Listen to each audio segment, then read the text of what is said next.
Les animaux les plus braconnés au monde et il est en voie de disparition. Les rhinocéros sont abattus pour leurs cornes qui valent une fortune, davantage même que l'or. Comment faire pour enrayer ce phénomène terrible? Certaines réserves ont choisi une méthode pour le moins radicale. Elles coupent les cornes elles-mêmes pour dissuader les chasseurs. Sarah Sisman, Marie Demarque et Patrick Fordio sont allés voir le résultat sur place. Sur plus de 8000 hectares, la savane à perte de vue. Nous sommes dans l'un des derniers sanctuaires pour rhinocéros en Afrique du Sud, l'un des mieux gardés aussi. Des rondes d'hélicoptères en permanence avec des armes de guerre pour guetter les braconniers qui rôdent. Vous voyez ces buissons, c'est un endroit parfait pour se cacher. Aussi longtemps qu'il y aura de l'argent à faire, les braconniers viendront, c'est inévitable. Ce n'est pas une hypothèse, c'est une certitude. 1500 pachydermes vivent dans cet élevage, le plus grand du pays. Traqués, tués pour leurs cornes, dont le trafic illégal a explosé ces dernières années. Alors ici, pour lutter contre ce fléau, on a trouvé une méthode radicale.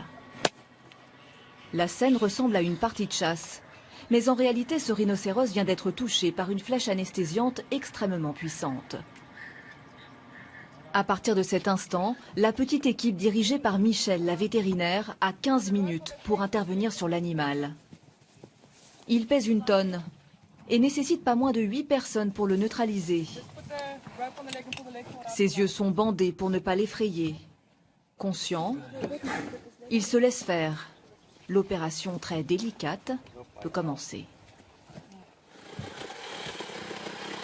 Ces 2 cornes sont littéralement tronçonnées à la scie électrique. Le rhinocéros ne ressentirait aucune douleur. Idéalement, on aimerait tous voir les rhinocéros courir avec une longue corne, mais on est en guerre. Si on ne fait rien pour les aider, ils vont mourir, alors on doit tout faire pour les sauver. 40 bêtes seront décornées ce jour-là. Il faut 2 ans avant que la corne ne repousse complètement. 2 ans de répit. C'est ça qu'ils cherchent. Sans cette corne, le jeu n'en vaut plus la chandelle pour les braconniers. Dans ce bout de corne, la kératine, la même matière que dans les ongles humains, vendue 10 000 à 60 000 $ le kilo au marché noir. La demande vient d'Asie, où on lui prête des vertus médicinales. Alors chaque corne est identifiée et transportée dans un endroit sécurisé. Un trésor accumulé depuis des années par John Hume, le propriétaire des lieux. Trésor que le fermier va pouvoir désormais écouler. Car depuis mars dernier, le commerce de cornes est légalisé en Afrique du Sud. John en possède 6 tonnes, l'équivalent de 250 millions d'euros. Je n'ai pas honte du tout. Plus nous pourrons vendre légalement des cornes, plus nous pourrons sauver des rhinocéros. John en est convaincu. La légalisation va permettre de casser le marché noir et donc de réduire le braconnage, mais surtout de maintenir son exploitation en vie.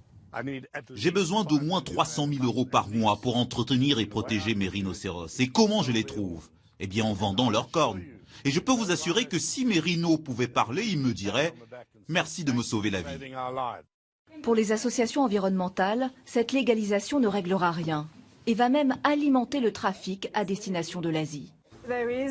Il n'y a pas de marché en Afrique du Sud. La demande vient d'Asie. Or, l'exportation internationale reste interdite, donc il est difficile de comprendre cet argument selon lequel la légalisation mettra fin au trafic de cornes. En attendant, 3 rhinocéros en moyenne continuent de mourir chaque jour en Afrique du Sud, victimes du braconnage. À ce rythme, l'espèce pourrait s'éteindre d'ici 10 ans.